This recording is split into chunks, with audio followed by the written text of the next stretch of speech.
Rise up!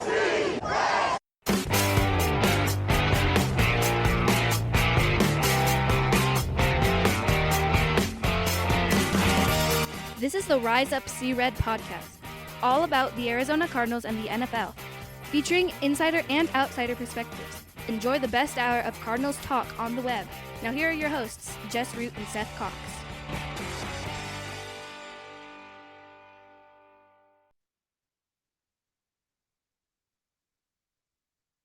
Hello, Arizona Cardinals fans, and welcome to the latest edition of the Rise Up See Red podcast. The best hour of Cardinals talk on the web. I'm your host, Jess Root from cardswire.com. USA Today NFL Wire sites that covers your Arizona Cardinals.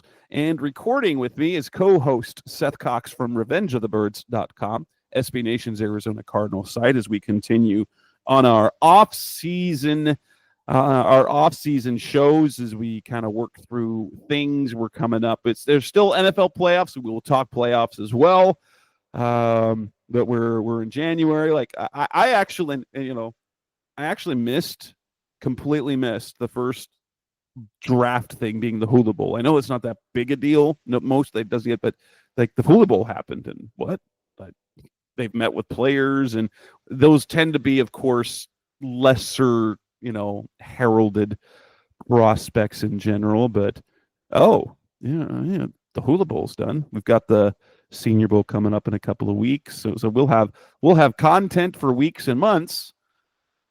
Seth, I got the playoffs this weekend, and we're going to talk about those. Let us, though, start with our team superlatives. So this is our award show. We will be getting soon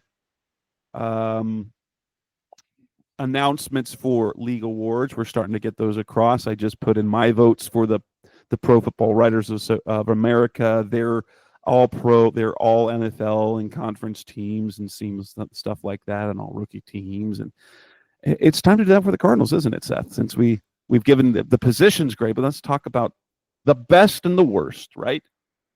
Right. And, this is an interesting year because I think, you've got some choices and you've got some options, but I think some of them are pretty like easy calls too. Yeah.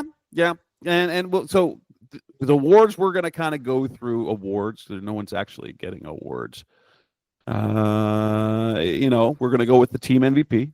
We're going to go with offensive defensive player of the year, the best offensive defensive player, the most improved, going with the comeback player, biggest surprise, best rookie, biggest disappointment. So that's not really an award. That's a dubious thing. And then we'll go over the playoffs because we got the divisional round this week, some games that aren't expected to be close. So let's start off with the most valuable player, Seth. If you had to pick a most valuable player on this Cardinals team in 2024, who would it be? I went back and forth on this one, and it was tough. But in the end, I went with I know this is going to sound crazy. I want Paris Johnson. Oh, and so let me explain. When Paris was healthy, and you and I started to talk offline quite a bit, and we'll never know, obviously, but when Paris was healthy before the bye week, he was playing at a near Pro Bowl level. Now, I don't know how many of you have paid attention, or quite frankly, if Jess and I talk so much before the show too, that sometimes I forget what we actually that's true. talk about, or like what I say offline. So if I didn't say this, I apologize. But we were joking the other day that it's going to be tough for Paris to ever make a Pro Bowl or an All-Pro. He'll probably make a Pro Bowl, but be an All-Pro just because of the depth at the left tackle position in the NFL currently, right? Well, you know what impacts All-Pro more than anything? The quality of your team. I looked at the first team All-Pro team. I believe 24 of the 30 players came from playoff teams, and I think 3 others were legacy All-Pros. They've been All-Pros before. And then you had Brock Bowers, and then like your returners, but like Brock Bowers, who had just an absolute just special season. And so, and like we were talking about, because in one of our group texts, how it's going to give you. Cardinals will like they weren't good this year, and their players weren't good enough, but they will never get all pro conversation without an absolute special season until they're a playoff team.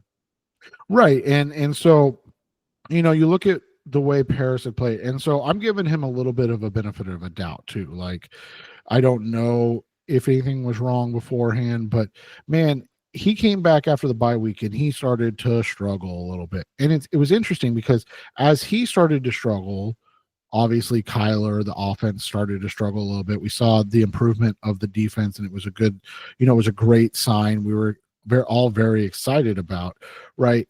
And so that's why I was like, thinking about this before the show, and I'm like, who would I say was like the guy this year that was the MVP? And it's a tough question. It really is. And so when I was like, to me, it's the guy that when he was healthy and playing well, this team looked like they were playoff bound, right?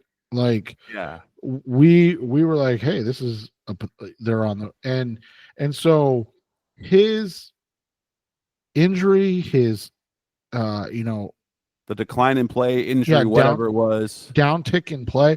So I think Paris's health was kind of the definition of what the MVP was, right? Like, this team was so much better when he was playing at a high level. I know people are going to be like, well, Kelvin Beachum was fine. There was no issues with the O-line, but the shift in all of it after he got injured, it was just started the Seattle game, and it was the Seattle game started. And that was when just Leonard Williams just wrecked everything. Kyler played a little different. Like, he stopped trusting his offensive line. Yeah. And then Paris started playing a little worse. And so he in Paris in his edges, those mattered. And once he stopped being able to trust his edges, he looked like a different quarterback. Yeah, and so that's why, I thought, and it's easy to say James Conner, right? It's easy to say. So I was trying to think of something critical and like different, and that would like give a shout out to a guy that I thought had a really, really good season, that was on track to be exactly what we want him to be. And then, injuries kind of derailed the end of the season, and it makes me wonder how close he is to being one of those guys, and like I said, it's unfortunate because, you look at the all-pro voting at left tackle, right? Just the voting. And you're like, all right, well, he's not getting in over, whoever was number one this year. I can't remember off the top of my head. And then, and you kind of go through it, right? And I'm looking at it again. So Wirfs was number one. Jordan, Wirfs was. Mailata, it was number two. Those guys are both young, right? Like young players. They're a little older than Paris, but they're still young players. Deion Dawkins, another guy that's fairly young. Those are guys, and to your point too, right? Tampa Bay, playoff, Philadelphia, and Wirfs was a little bit of a legacy guy because of how great he was on the right side. Right. And he's the first one ever to be first team all pro left and right tackle now. Which is wild to think, right? Since they went to that designation. Shout out Steve Keim for taking Isaiah Simmons. So it was just one of those ones where you look at it and you just I think Paris's value to the team is so big right now that we don't even kind of understand it, because he, it's just, I don't want to say it's overlooked, because I don't think it is, but I think at times we take for granted, how good of a player he really is. And mine, that was a really good, surprising pick. A lot of insight to that. I went with the layup. Yeah, I went with the layup. Now, like the local chapter of PFWA, James Conner and Buda Baker both received co-MVP, and I know how that went behind the scenes. But I'm going to go with the layup, and I'm going to say James Conner because he was the heart and soul of the side of the ball that really played more consistently well over the course of the season. And as James Conner went, the offense went. He topped what he did last year. He came just shy of 1,100 yards rushing, topping last year's numbers and doing so while missing the last couple of games. Played a career high. And it's his playing style, and so it's never going to change, or you're never going to get him for a full season. But like, wouldn't it be great if you could get him for one full season? Like, so amazing. But and I get it. Like, I truly do understand. It's just never going to happen because you're talking about a guy that plays the way he does, and so his playing style doesn't afford him to. I know this sounds weird, but it basically doesn't allow him to be healthy for a full season, right? Like, it's tough. It's tough because he's so physical, and it's a different type of physical that we've seen from other backs, like big backs. We got Marion Barber, who was one of those, and the guy from the Giants years ago. Like, they would just and Brandon Jacobs, yeah. And their production literally just fell off a cliff. And Connor's athleticism, he moves well. And from the time he came to Arizona that first year when he was a touchdown merchant and became famous for all the fantasy points, the next years after that, he became a better back, and he's so impactful. And I almost wish that he wasn't, like, I mean, offensively, like for the value of the team, to have that much, to rely that much on your lead running back. Yeah, I don't love that for it's offensively for the success of the team, but Connor definitely warrants that. And part of that was, it was to honor Connor in a way that he deserves for these lowly podcast awards we're giving away. It lined up better to give him MVP for the other awards, quote unquote, that we're giving that I had picked out for the next one. But Paris, that was a sneaky good pick, honestly. Offensive player of the year. I think this one is, I don't think it takes much to talk about this. For me, it's obvious. It's Trey McBride, the record-setting season, over 100 catches, almost 1,200 yards. And probably McBride's play is the reason why Marv didn't have a bigger season, because 1,000%. Because Tyler already is on 100% the same page as Trey McBride. Now, he could have done more with Marv, but when you've got a guy like McBride who can make all the plays that he does, like, how could you not give him the ball with the impact that he has? And he's already, I know I never saw Jackie Smith play, so there's that. In my lifetime, the Cardinals have never had a tight end of this caliber, literally ever. And we've seen a lot of tight ends that people are like, this guy's gonna be great. Dan Arnold and Ricky Seals-Jones, and like, this guy's the real deal. This guy is the real deal. And it's on top of that is that he has this perfect, just innocent football.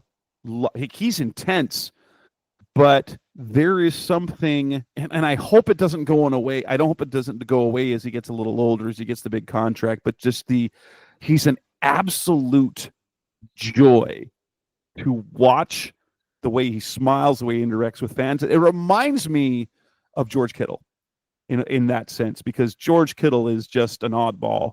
But who honestly, who else could you give it to than Trey McBride? I mean, the only other guy you could potentially even consider giving it to would have been to give it to James, right? Right. And you could have definitely had the special season. Like they're like, well, if I think Trey's the offensive, like that's why I want to give James the MVP because he deserves that.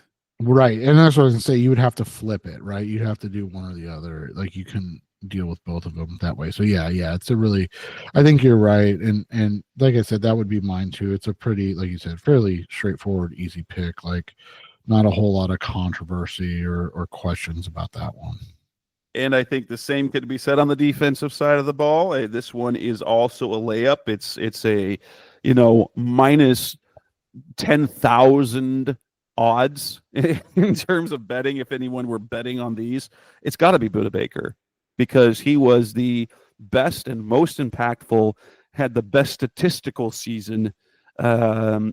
He's second team All Pro, another Pro Bowler, and he's their only good player when you look at it from the ranks of fans, media, and players, coaches, right? Like he's literally it. So productive this year. Just the sheer and the fact that he played the whole season.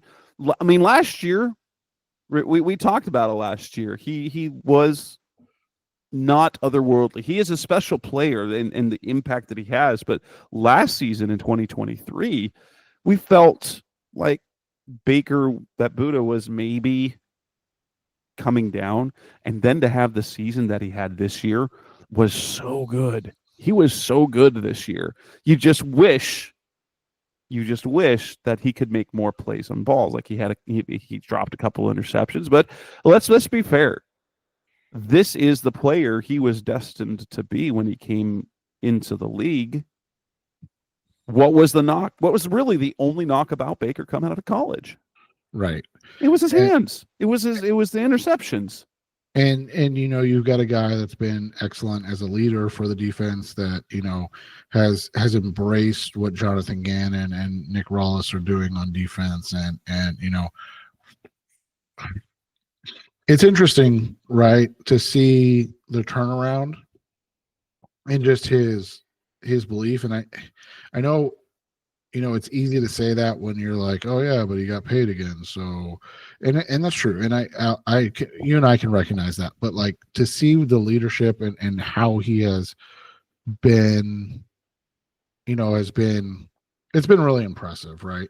Yeah, 100%. Well, and even like we go back a year and a half ago, almost 2 years ago, when he made that trade request, it never lingered. Like it wasn't. Right, it wasn't awkward. No, right? because that's when the crazy thing about it. They redid his deal. It cost like the amount of money he got from the redone deal was $400,000. And I think it ended up paying out to him a little more than $1 million because of the bonus that they added for like the Pro Bowls after that. But they did a little tweak of the contract, and he bought into Jonathan Gannon, and now he wants to stick around. So that is something really, really important. Right. And we're getting close to like the point where it's either he's going to retire a Cardinal, which would be wonderful, obviously, or, he ends up on the like Aeneas Williams track where he plays like and he goes wins a wins a championship with the Rams or something. Right. So, but yeah, I mean, it's great to see and stuff. Let's move to the next one, which would be the most improved player. Who would be your pick for the most improved player? This one's tougher for me. This one was a slam dunk for me. So, at first I wanted to go to Garrett Williams, but then I was like, well, he was good last year. And quite frankly, we wanted, here's my issue with like most improved in that sense. He was good last year. And you saw a guy that could potentially be right that every down nickel, like he is that talented, right? Yeah. And so then I was like, well, who do you go with? And then it clicked. And you and I talk, I don't want to say negatively, because we don't talk negatively, but we're always talking about like how, if this guy is your best at this position, that's not ideal. However, his improvement over the last year has made it that I think Zaven Collins is the most improved player. Because that's a good one. Because like you're seeing a guy that is now a rock solid lockdown edge run stopping defender. He's getting better as a pass rusher. He's only 25 years old. He's continued to improve. I mean, think about this.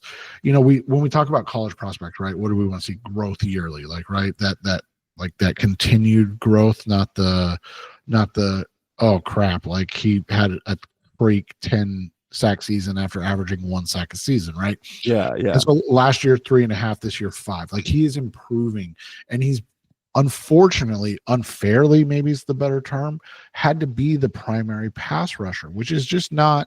We've talked about that. That's not. That shouldn't be his game. So to see him improve as the primary pass rusher, to take that next step to being one of the best edge defenders in the NFL against the run, that's why I would give him this shout.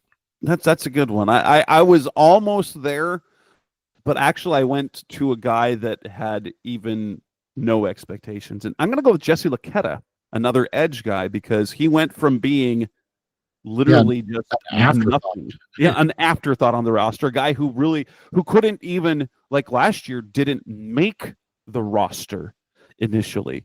He wasn't there on the roster the entire time. And so, but then it wasn't early in the season, and he was pushed into a starting role, but it's because his play improved, and he actually became, like, he was really good against the run because he's so disciplined. He wasn't trying to make plays. He's like, I'm gonna set the edge, you guys clean it up. But then he also started to get some impact as a pass rusher, as opposed to Luketa, who I felt coming into this year was outside linebacker at the bottom of the depth chart. Like he was the bottom, and he ended up, now granted, it was attrition because no BJ, and then Gardick went down. But of that cluster of players, Victor DeMcCagey and Julian Aquara and Xavier Thomas, it was, and Lego Baron Browning, it was Luketa who stepped up. And I think that while he did not, like, he proved he could be a rotational guy, he didn't make the same thing. Like, Zaven is a better player, but Luketa went from, like, barely want on the field defensively to a guy you can trust on the field defensively. He's now, he's moved up from, back of the roster special teamer, just a guy you want on the roster because of how he is in the locker room. He's just a special type of guy, to a guy that's gotten some production, and he's he's a restricted, or I think he might be exclusive rights still, or I know he's a restricted free agent, and he's going to be back. Like, he's going to be back, but it's not going to get he's not going to be expensive though. And so he's a nice piece to have, who does things the right way, and the perfect guy in the locker room. Like, he fits in on any team. Well, it's always good to have guys, and excellent pick, by the way. It's always good to have guys that are, and it sounds bad when I say it, so I don't want it to come off this way, but like, that know their place, right? Like, their ego fits in the room because they understand, like, hey, this isn't me, right? Like, I'm not that guy. Like, I'm good enough to play in the NFL. I'm one of those guys, but like, I'm not Buda Baker, right? But, and so, like, when a guy knows his place and plays his role, it creates a harmonious, type of thing. And that's what I love about Luketa is, like you said, he's a great team guy. He's a guy that continues to improve and keep his head down and work. And that's what you want on your team. Comeback player of the year. For me, that one was a little bit tougher, but and his play late in the year did it.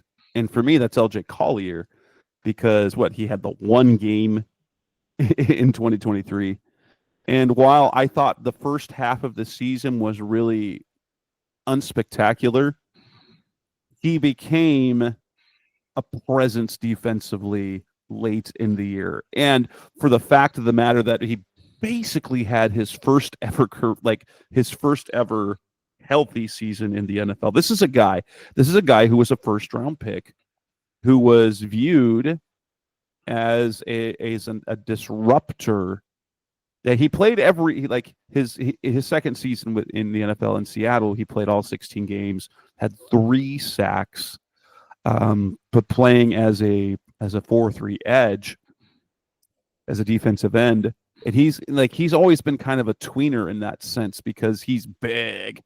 And then with the Cardinals, because of their scheme, they just push him inside. He plays that interior position, and he is disruptive. And he had 29 total tackles, 3.5 sacks. I think for what we saw from the players who were on the roster from last year to this year, Kaiser White missed significant time, but I don't think he played well enough.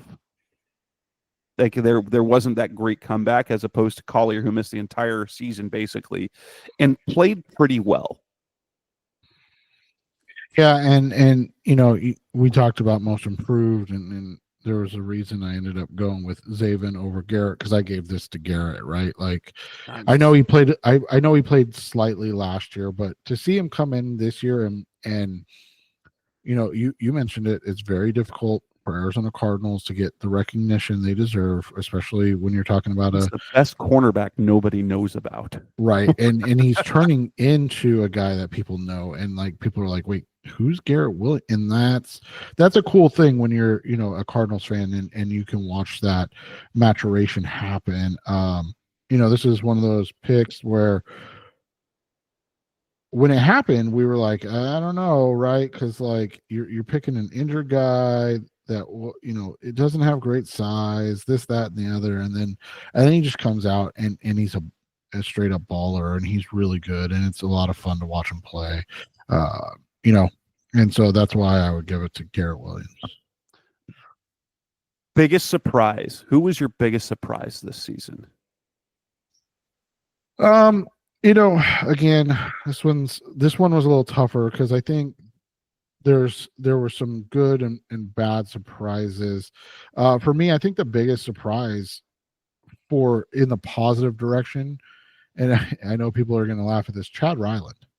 Oh my gosh, yes. I was shocked when the Cardinals decided that he was the guy that was going to replace Matt Prater. But you and I joke about it all the time, right? Like it's a joke. Like, you don't draft kickers. You wait till somebody else releases the kicker they draft, and then you pick them up, and then they become, and again, I'm not going to get ahead of myself, but they become very good. I don't want to say an all pro because he hasn't done that yet, but like, and that's kind of where this is leading, right? Like, this is a guy who he was so not good his rookie year, 16 of 25 field goals. Now, right at the end of the year, he seemed to lock in a little bit, but my goodness, how reliable overall that no kicker's going to make every kick. No. But he was super reliable, and reliable enough that they basically benched, they put Prater in position to come back, and I think that was the case. It was simply, we will bring Prater back for the playoffs if it's warranted. Yeah, and it was just never needed. So I give it to Chad Ryland. Again, I know a little bit off the wall, but no, that one is a fantastic pick, because when Prater went down, we were like, oh man. And then when they signed Ryland, we're like, ooh. Yeah, we were kind of like, what are you doing? And we've never had this conversation, but do you think, because I don't know who's still there or who was still there. I don't even know who's there now, if I'm being completely honest. But do you think it was Monty's relationship with guys in New England that made him make that decision? It could be. I wouldn't be surprised at all. If he's got, when you're out there, when Prater gets hurt, and then you bring in some kickers, and the kickers are out there, and you call up your buddy, so what did you think of this kid? Right. And why didn't it work? And it's one of those situations where I know this is weird to explain, but it's like, hey, he couldn't be here anymore. Right? Like he had to get out of here. Like the die had already been cast because of how bad he was. And so, give him a shot because we really liked him. We like this and that, and the other stuff about him.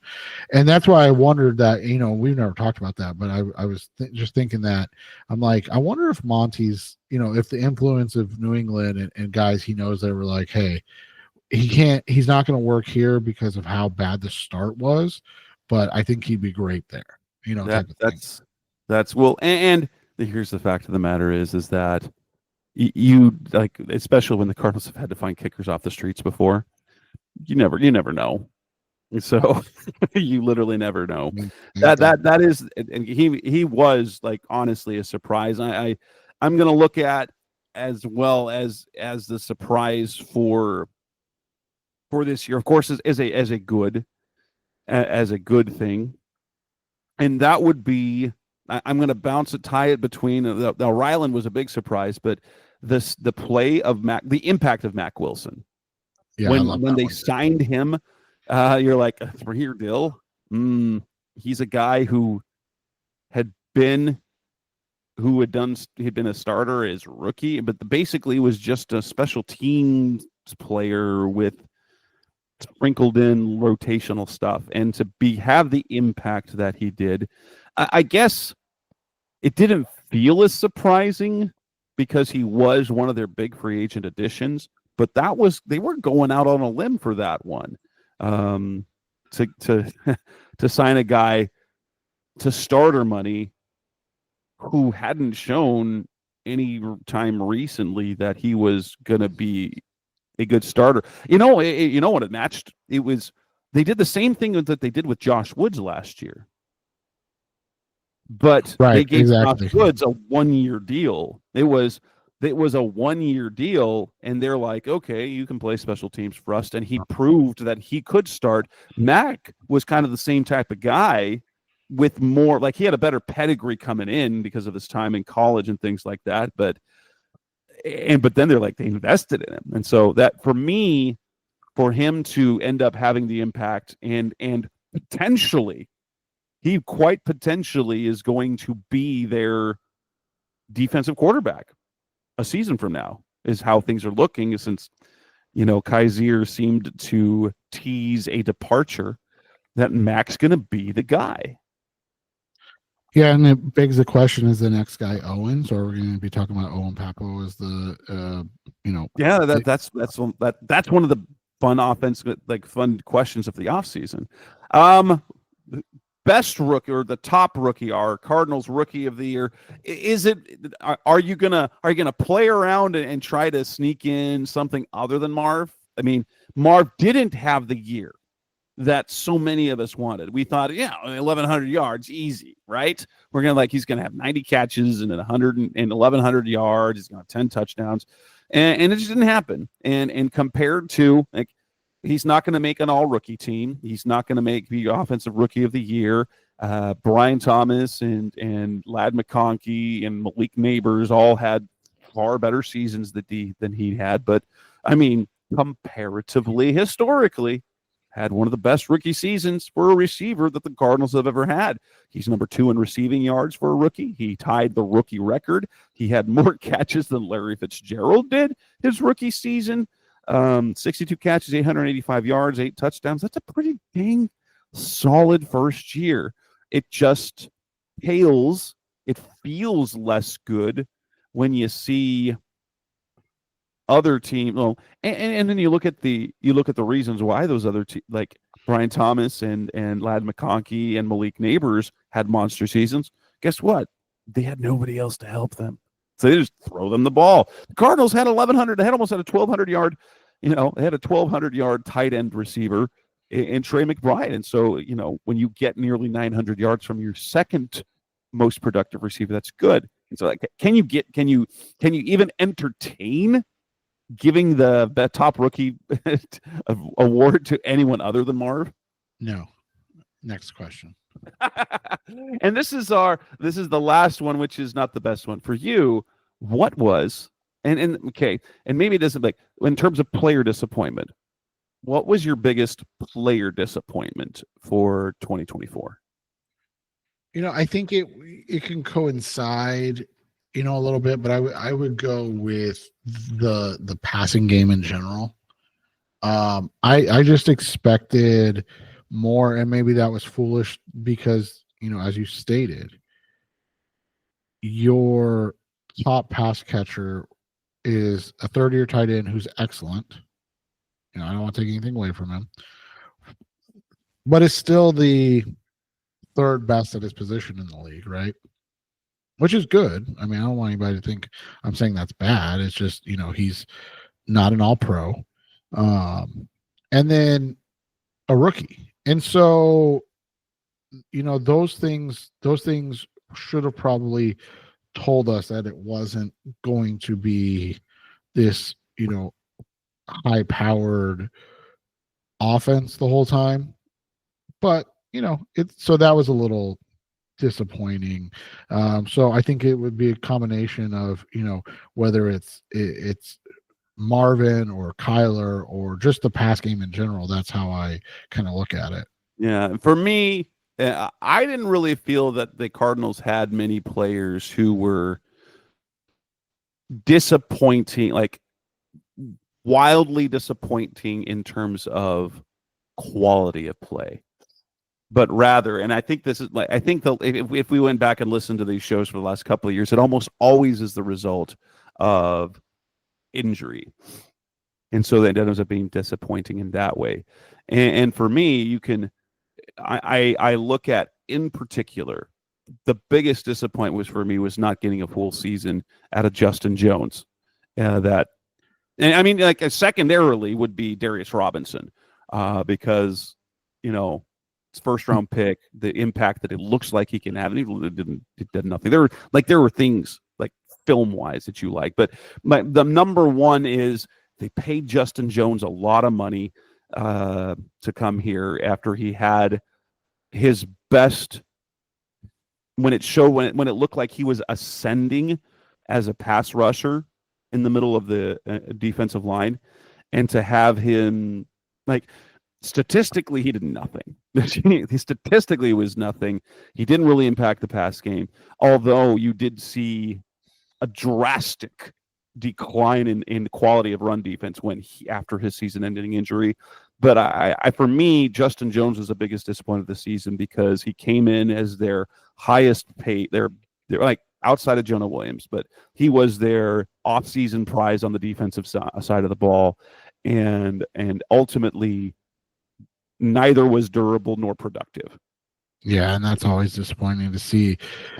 And I think you could lump all of them. And again, it's not necessarily the player; it's just a result. I think you could lump Darius, Bilal, and Justin Jones. Yeah, 100%, 100%. The entire defensive line. And that's where you got the comeback player of the year, which was LJ Collier, because he got to play a whole ton this year. All right, that takes us to that. Coming up next on the Rise of Series podcast, Mr. Cardinals Talk on the Web. Let's move on and talk about the playoffs. We've got 4 games this weekend to determine the final 4. That's coming next on Rise Up See Red. We're back on the Rise of Series podcast, Mr. Cardinals Talk on the Web. We move to the playoff talk part of this, and we want to talk about our picks and maybe a handful of bets here and there. The weekend starts now. I don't know what you said, the FanDuel, but right now, 3 of the 4 games this weekend are the favorite. The favorite, or the home team especially, is favored by at least 6 points. We've got an 8.5 point spread in favor of the Chiefs in the first game on Saturday. 9.5 point favorites, the Lions, and 6-point favorites for the Eagles over the Rams. So I don't know if what you were looking at, FanDuel, is a little bit different. Before we get the most evenly matched game of the weekend, and that is the Baltimore Ravens and Buffalo Bills in Buffalo for the final game of the week in the late afternoon time slot. No Sunday night game. We're just getting We're getting a late afternoon and a night game on Saturday, and an early. Well, it's a midday game essentially. Oh no, it's early afternoon and late afternoon for I guess technically the Ravens Bills game is a night game for most of the rest of the country. Like so, Right. it's at 4:30. Yeah, and it's interesting how they did this because, and again, they can't control who makes it, as much as people want to say they've got, and they do have, they do have an agenda, don't get me wrong, but the parity of the NFL is what makes it, so appealing and why it dominates every single ratings every single week, right? If you look at TV ratings, if you're one of those guys, The top 50 shows are all NFL games, literally all of them. So it's like you can't, you can say what you want about the NFL, the product, this, that, or the other. It's the most popular thing in America, so it doesn't matter. So that being said, to your point, these games are wild. That it's so the FanDuel has Kansas City, Houston, Kansas City by 8, or favored by 8.5. Has Washington, Detroit favored by 8.5. LA, Philly favored by 6.5. Before we get to, like you said, and we don't mean it in this direction, but like on paper, the competitive game, right? Baltimore 1.5 point road favorites, which is interesting in and of itself, over Buffalo. So we kick off 2:30 Arizona time on Saturday with the defending looking to three-peat, which would be just an insane accomplishment. Jess and I have already explained to you guys that's what we're rooting for. Sorry, not sorry. We enjoy watching history. It's cool, man. Like to say you were able to witness the first three-peat, modern three-peat in the NFL is just such a cool thing to be able to say, right? Yes, yes. And so that's what we're hoping for with the Cardinals out. But 8.5, man. I think they got this. I think Houston's going to be overmatched. They've been good recently. I will give them that. So that was going to be my question. Is there a way, or is it just, I don't want to say a foregone conclusion, but like it feels like it would take a Herculean effort from the Texans defense to overcome what has been an incredibly hot and getting healthy at the right DJ Humphrey's coming back. Isaiah Pacheco's right. Like the Chiefs are healthy this week. And the last part of the season, you saw that offense heating up. Getting Hollywood. And like Hollywood and Hopkins, that was supposed to be the Cardinals, wasn't it? It was supposed to be the Cardinals. They got Hollywood and Hopkins and Xavier Worthy. That's absurd. That's absurd. Yeah, when I wrote my underdogs column for Sportsbook Wire, normally I do 3 picks, and I looked at that one first, and I'm like, oh no, and like I think the Chiefs. I think this is going to be the least competitive game of the weekend, and I think the Texans, who have been playing better. Let's not forget that the Chiefs' defense has been fantastic. So I think this one's going to. I think this is not going to be terribly, terribly competitive. That said, yeah, and I think I've even got the under on this. I think it'll be 27-13. Yeah, I think this is one where 41.5 is an interesting number, but I'm gonna go that it covers. And 27-19 was what, 3 weeks ago, 4 weeks ago. Yeah. I'm gonna go that it's right around there. I'm gonna go 27-13, so just over. Okay. Let me see. And I was looking at some passing props, and I was like, CJ Stroud over. I'm like, what about the CJ Stroud interception? Oh, they're expecting him to get picked off. Minus 175 for over half an interception. So, yeah, that's not worth doing. That's not worth doing at all.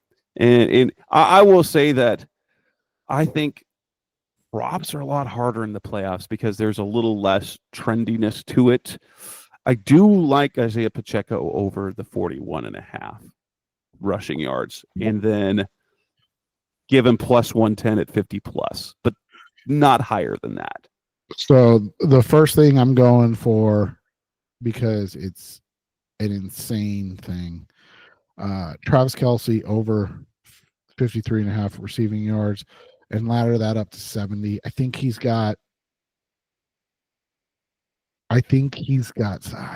seen, and if I misread this, I apologize, but I think I read it's 7 games in a row of 70 yards or more receiving in the playoffs. So, why not just hammer that one more time? So if you take the ladder up to 70 plus, it's plus 220.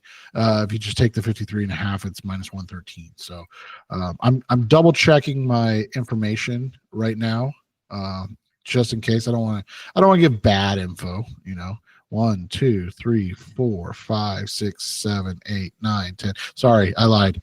11, 12, 13 games in a row in the playoffs over 70 yards. Oh my gosh. So yeah. So Travis Kelce, 70 plus yards is where I would go. Now don't get crazy, because look, okay, 93 in the Super Bowl last year, 116 against Baltimore, but 75-71 in the first 2 rounds. So again, this is their first game. I would caution that. I would caution going much over 70, but because again, Justin, I don't think this is going to be highly competitive. But I think we get that 70. The Washington-Detroit game is a 9.5 point spread on BetMGM. I've got chalk in this one in terms of the win, but I think it's going to be a competitive game. I think that's where they're at. But Washington's defense has been sneaky good. They have allowed 20 or fewer points in 4 of the last 6 games. And yes, those were against Tennessee, New Orleans, Dallas, and then Tampa Bay. Okay. But they've won 6 games in a row. They have scored 30 or more in half of those games.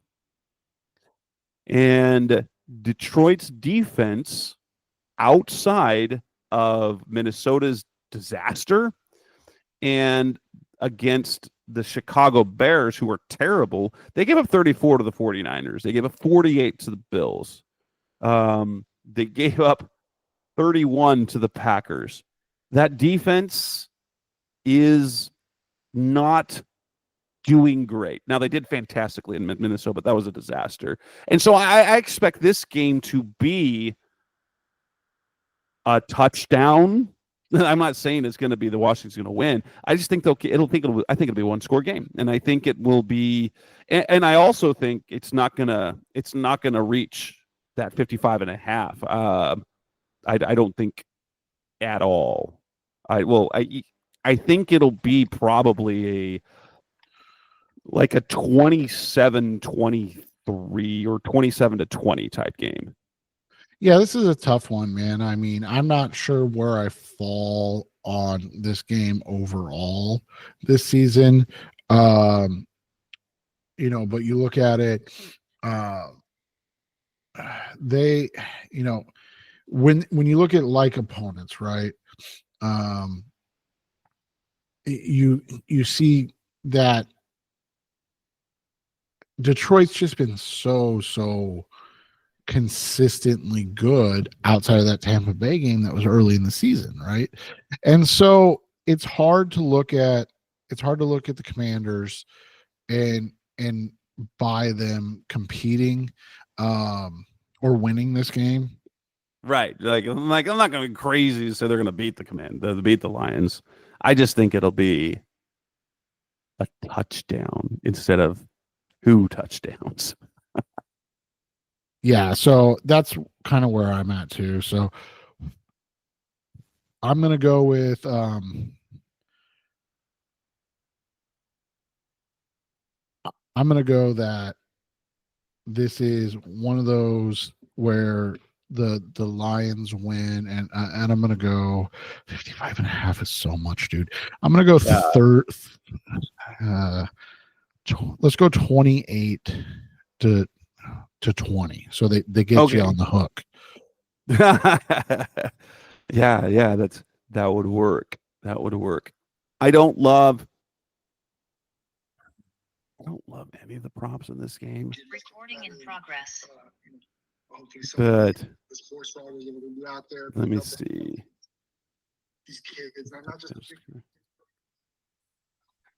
Give me okay. This is the one I like. This is the one prop I like. Zach Ertz anytime touchdown at plus 300.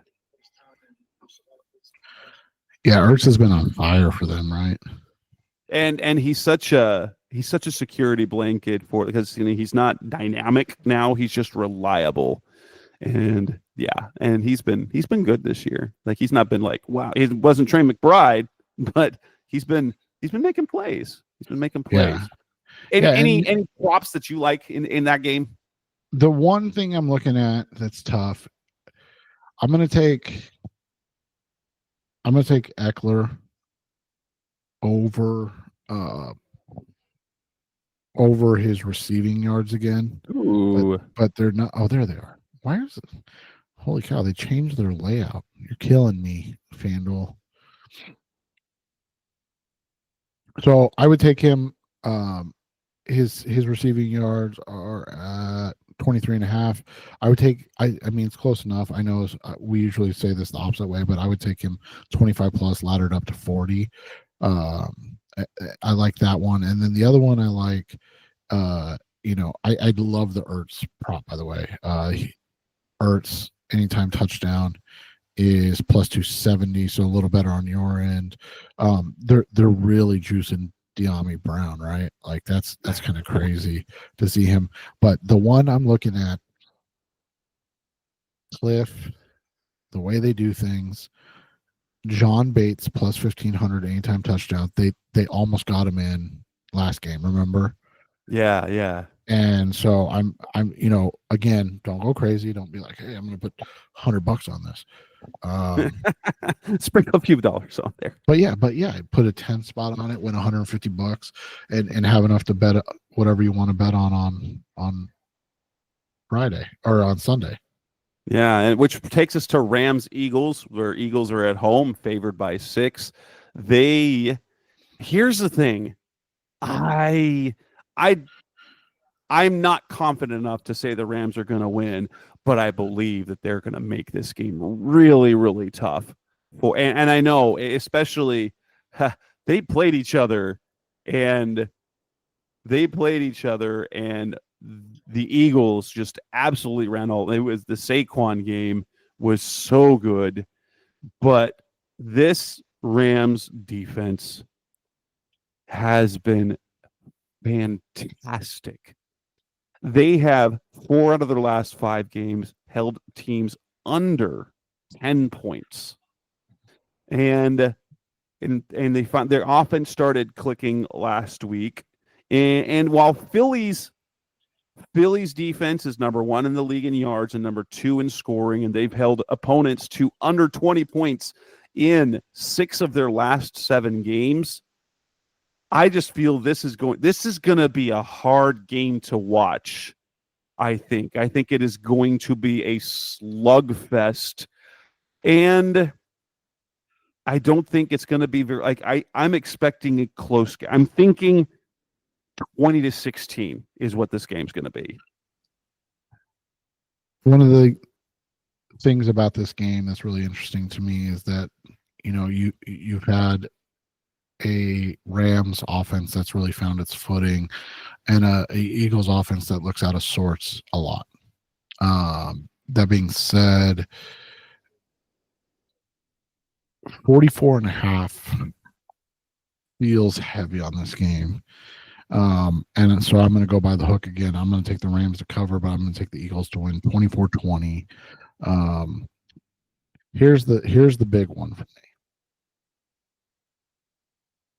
I think that Dallas Goedert has a decent game for the Eagles, and we see him over that 39.5, I think is what he's at, 37.5 at minus 114.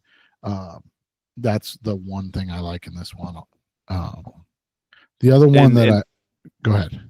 I was going to say, and I like Demarcus Robinson anytime touchdown at plus 500 for this game, where it's likely enough and valuable enough. Like you could go with Puka at plus 155, Kyren Williams at minus 115. That's just whatever. But Robinson's, his name seems to come up, and so plus 500 for that. Like you could go Jahan Dotson at plus 750. I don't know if you can keep cashing that though. If you, over the last 2 weeks, right? Exactly. And then we go to the final game of the weekend, which is the premier game, which is Ravens Bills. The Ravens are technically 1 point favorites on the road. This game between Josh Allen and Lamar Jackson, the Bills have not lost at home this season. That is the only reason why I'm giving them the edge. I think the Bills are the one underdog that wins the game outright this weekend. And so, but when it comes to the seeding, the home, it's chalk this week for me. The home team wins all those games. And 51.5, I don't know. Like, that's the thing. Is it going to be high scoring or is it going to be low scoring? 27-24 Bills win, and you stay on the under with the hook because it's 51.5 for BetMGM. And isn't it wild to think that this team, or this game in general, is like just such an odd game in the sense of they've got these two matched up. It's the primetime game. I mean, 4:30, and the Ravens. Maybe I don't know. Why are the Ravens favored? I know it's basically negligible, right? Like it's basically a pick 'em at this point. But why are the Ravens favored in this? Did it make sense to you? It didn't. Like this is a Bills team that's been better all year. Hasn't lost at home. Yeah, it doesn't make sense to me. Maybe it's just like I didn't check the lines earlier in the week, so I don't know if the odds shifted at all. But maybe it's because that Baltimore defense seems to have come around because they were so bad earlier in the season. They've held opponents under 20 points or 17 and fewer in 5 straight games. And so, but Buffalo's a different beast. They lost to New England. You cross out that game, but they've got 30 plus points in 1, 2, 3, 4, 5, 6, 7, 8 of their last 10 games. And that's just looking at the last 10. I didn't even go back farther on their schedule. Let's see if it goes further. 1, 2, 3, 4, 5, 6, 7, 8, 9, 10 of 12. Well, 10 of the last 12 games are 30 or more. What's wild to me about this game more than anything is that you've got two teams that are, excellent at everything, right? They're good all across the board. That's why for me in this game, more than anything, the thing that I like is that you have these two, and this is, I truly don't know what BetMGM does for stuff like this, but under game specials in FanDuel, they have two things that I like. The first one is each team to score 1 touchdown and 1 field goal in each half. So it doesn't have to be just one, but 1 or more. And then the second one, and that's plus 1100. The second one, I love this. It's my long shot of the week. I'm gonna sprinkle on it. Another $10 sprinkle. This is each team to score one rushing touchdown and one passing touchdown in each half. So that goes to the question, and I know that there might be some weather and whatnot, but that goes to your question, is like, is this game close, or high scoring or low scoring? How does it play out? I think this is going to be a really competitive, high scoring, fun, energetic game. I'm going to take a shot on both of those this week. Kind of see what happens with it and go from there. But that's how I'm looking at this. I like this matchup. I think, there's a reason it got this spot, right? Yes. Yes, 100%. It's the best game of the weekend. It's going to be fun to watch. It's going to be fun to see how it plays out. And if either of these guys, whoever wins, can slow down Patrick Mahomes, right? And we'll see if Mahomes is even there, which you and I both think he will based on our earlier picks. But that's it's such an important game. It's such a fun game. I'm really excited for it. It's going to be a fun weekend, man. Yeah, I can't wait. This is going to be a fun weekend. By the way, bummer. It's a bummer because as Cardinal fans, we don't get to enjoy anything other than just for the love of the game, and maybe if you want to hate, the Rams because they're in the division, but these are some nice matchups. So yeah. And I didn't pick the last game because I truly have no idea. Like I'm leaning Ravens right now, but it's Thursday night, and I really haven't decided who I like in this one yet, or what the advantage is going to be, and I'm still trying to figure out why the Ravens are favored on the road. Like that's so fishy to me. Like it's weird. Stuff like that always gets me as somebody that unfortunately does gamble. Like that's the type of like paranoid stuff that you end up start looking at of like, ooh, what do they know? Like, what are they trying to set up? Like, why would they do this type stuff? And that's where I'm at in this one.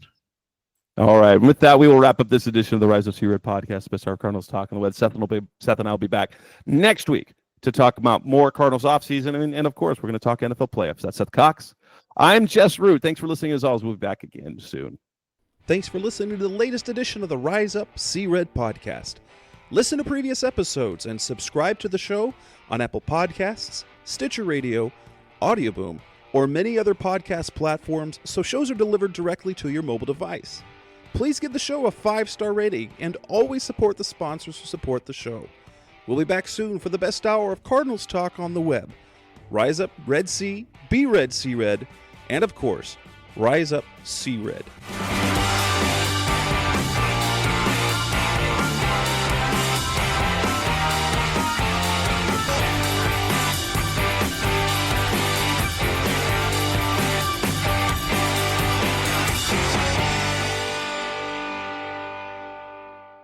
Rise!